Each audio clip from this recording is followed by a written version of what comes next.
Music studio Bakhri बाजार।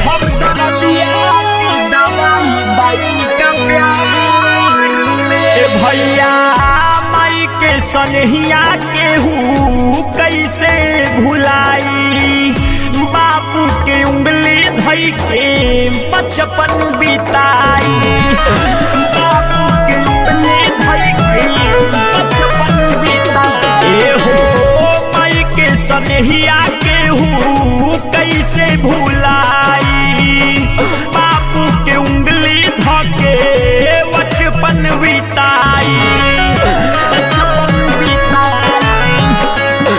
हर दर्दिया के दवाई बाइन का प्यार में, तब बुझेला न लोगवा सहना सार में। हर दर्दिया के दवाई बाइन का प्यार में, तब बुझे नहीं लोगवा सहना सार में। हर दर्दिया के दवाई बाइन का प्यार में, प्यार में। हाँ हाँ महाई के ममता जैसन दूजा नाही कोई, जे न भइल माई के अपना दोसर के का होई, दोसर के का होई। ए भैया बाबू के ममता जैसन दूजा नाही कोई, जे न भइल बापू के अपना दोसर के का होई।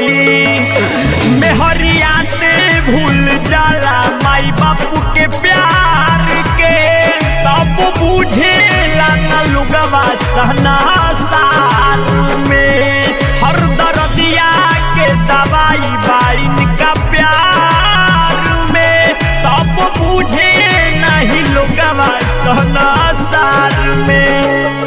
हर दर्दिया के दवाई बाइन का प्यार में।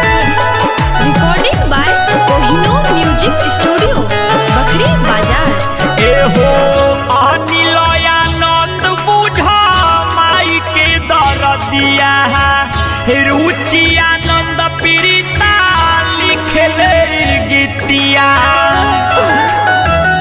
ए भैया दिलीप सावरिया शिवम रोहित संघतिया, रुचि आनंद पीड़िता लिखले गीतिया।